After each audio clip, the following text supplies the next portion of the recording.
nossa ideia, então, agora é terminar aqui o roteiro no arquivo público, mas a gente vai fazer uma fala contextual das demais falas que a gente iria fazer.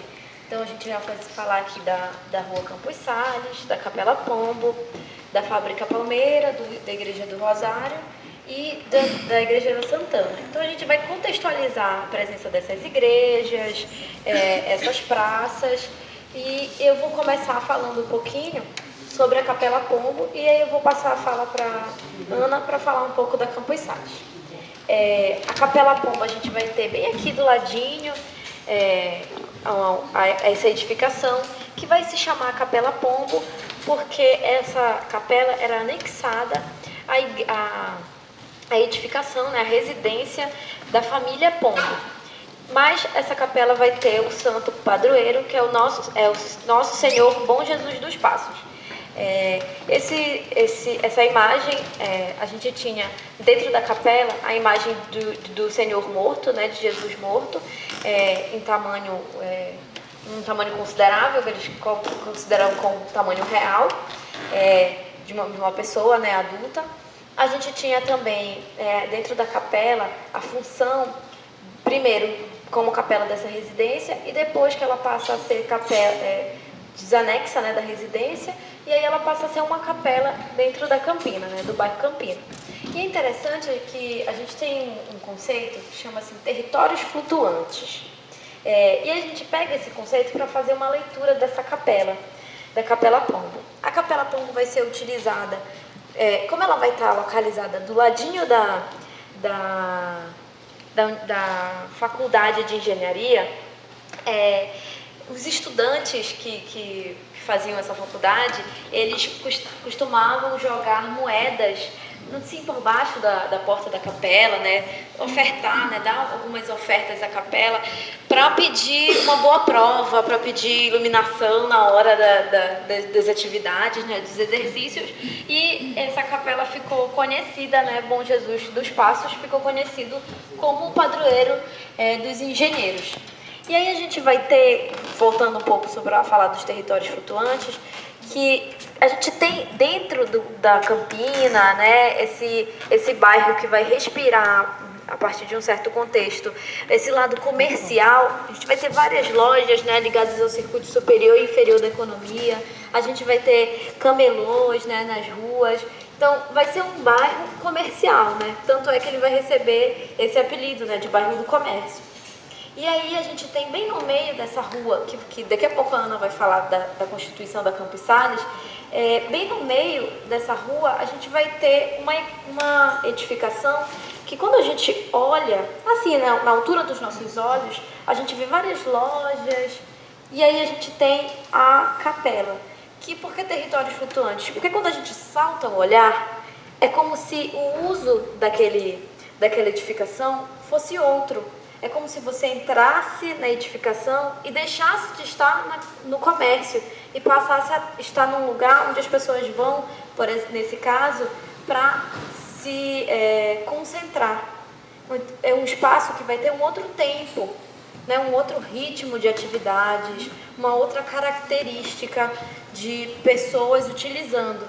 E aí vão ser as mais diversas, se a gente for observar a paisagem humana.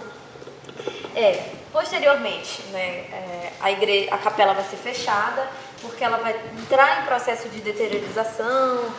A família que estava querendo vender o espaço não tinha condições de reformar, né, de restaurar, e aí ela queria vender, mas não queria vender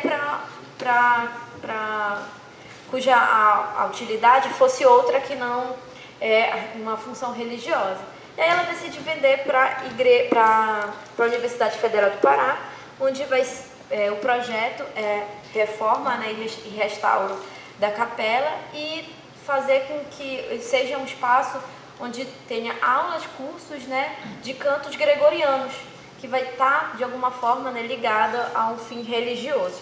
Vamos falar um pouco aqui sobre a Campos Sales. Primeiramente, é interessante entender que o nome dela não era Campos Sales, e sim Rua do Passinho, exatamente por conta desse oratório ao Senhor Bom Jesus dos Passos, que existia no lugar onde era a Capela Pombo.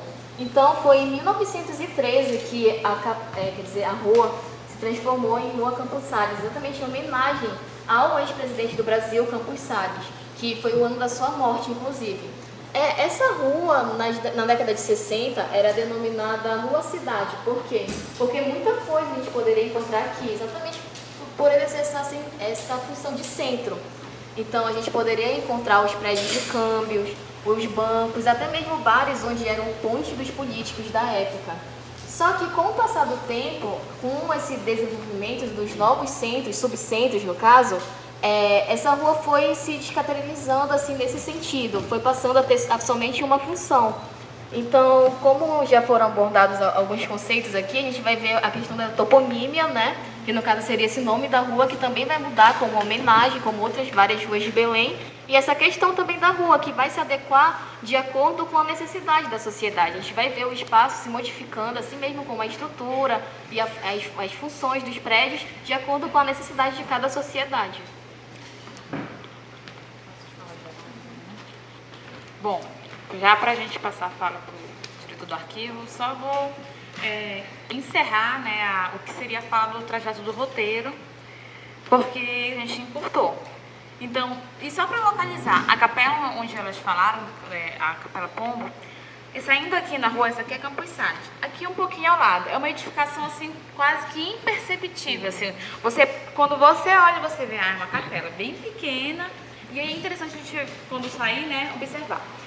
Bom, só para contextualizar, o nosso roteiro iria até a Igreja de Nossa Senhora do Rosário dos Homens Pretos, depois iria para a Fábrica Palmeira, depois a Igreja de Santana e terminaria na Igreja de Santo Antônio. Vou ressaltar só 2 pontos, né, desse trajeto, que é a Fábrica Palmeira. Quem já sabe onde fica o espaço da Palmeira, o buraco da Palmeira, como conhecido hoje. Então, ali era uma importante fábrica na cidade de Belém durante o período da economia da borracha. Final do século XIX, início do século XX.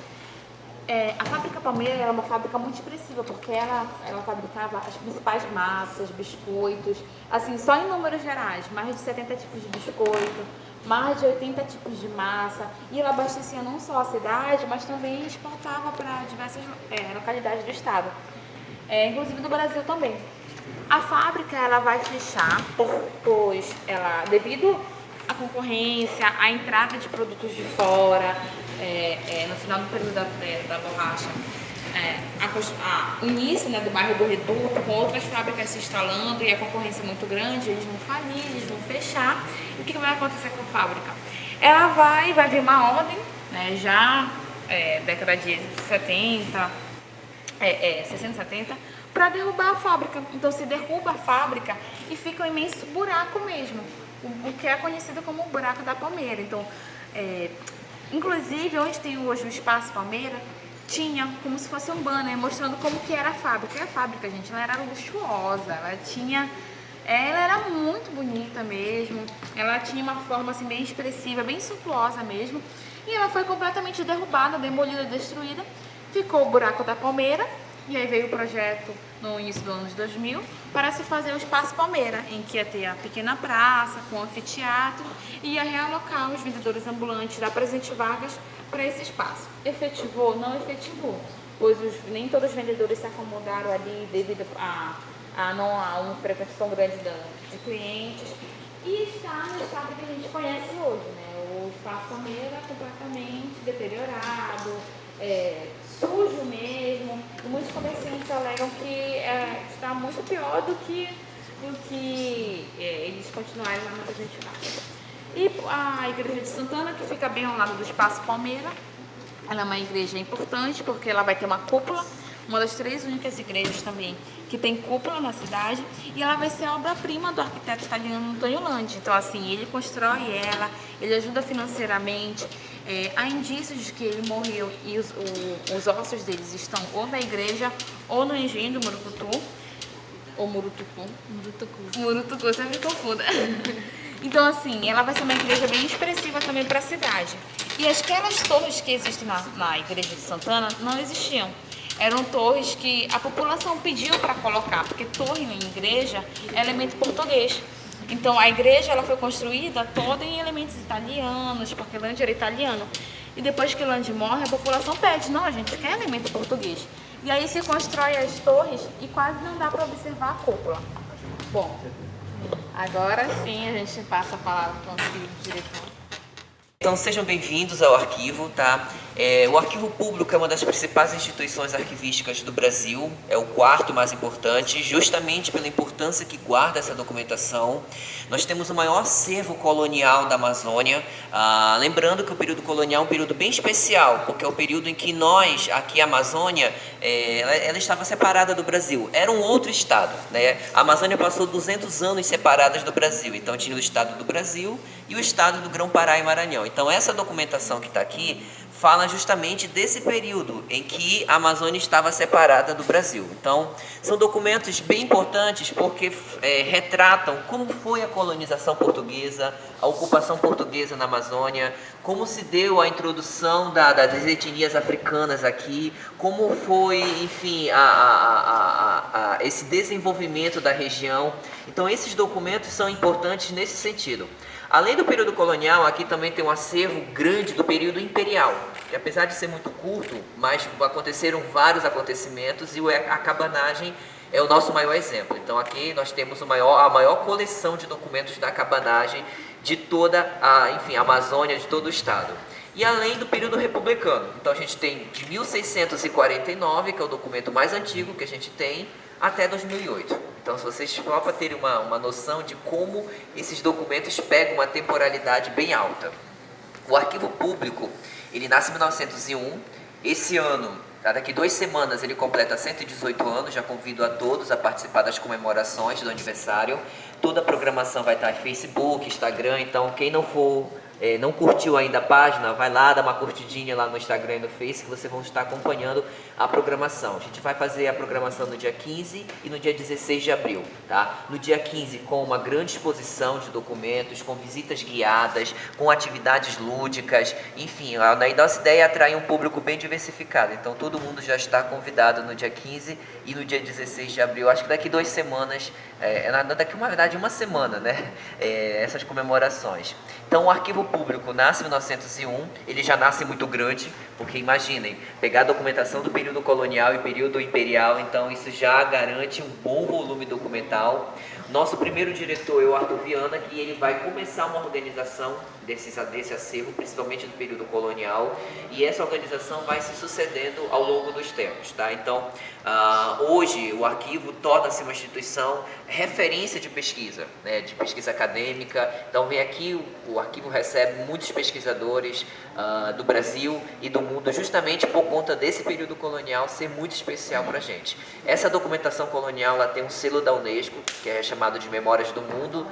Se eu não me engano, só o Museu Guild e o Arquivo Público que tem esse selo aqui no estado. Então, ele garante que essa documentação, ela tem que ser resguardada, tem que ser salvaguardada, justamente porque guarda uma memória importante para a humanidade, tá? Então, convido a todos, enfim, hoje é muito rápido, mas se vocês tiverem um pouquinho mais de tempo, venham de segunda a sexta, de 8 às 15, que é o horário de funcionamento do arquivo. Lembrando que esse espaço ele é público, a documentação ela é pública, acessível a qualquer pessoa, tá? Então, o arquivo não é lugar especial para poucos, nada disso. Isso aqui é da sociedade. Isso aqui a sociedade tem que usufruir, tem que aproveitar, porque o acesso à informação é garantido. Está na Constituição Brasileira, enfim, está uma série de legislações que diz que essa documentação ela tem que ser aberta para a sociedade. Então, aqui tem documentação de imigração, tem documentação de escravidão, tem as revoltas, como a cabanagem é um exemplo disso. Então, aqui tu pode pesquisar várias coisas ao mesmo tempo, tá?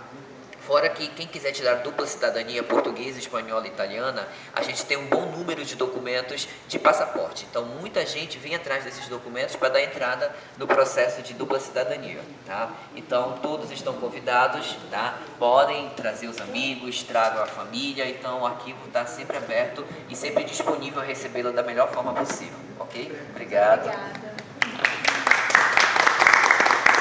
Muito obrigada.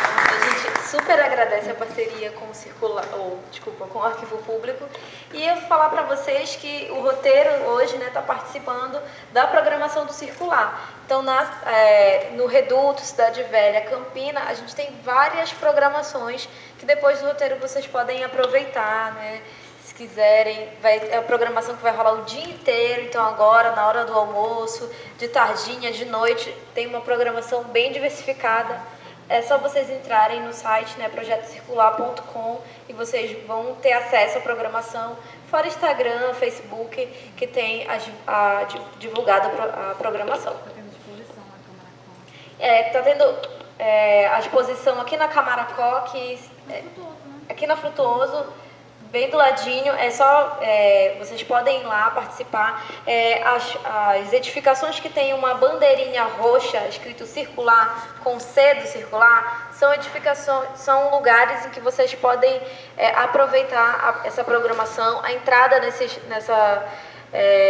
espaços é gratuita e é só aproveitar, né, a programação do Circular, que é um evento, né, muito importante para a gente ter acesso, né, aos espaços da cidade de Belém, conhecer os produtores culturais, conhecer esses espaços culturais, conhecer espaços como esse, né, o arquivo público, espaços públicos principalmente, né, a gente tem programações em praças, programação em lugares abertos, que estão integrando aí o projeto circular, assim como o roteiro geoturístico faz parte.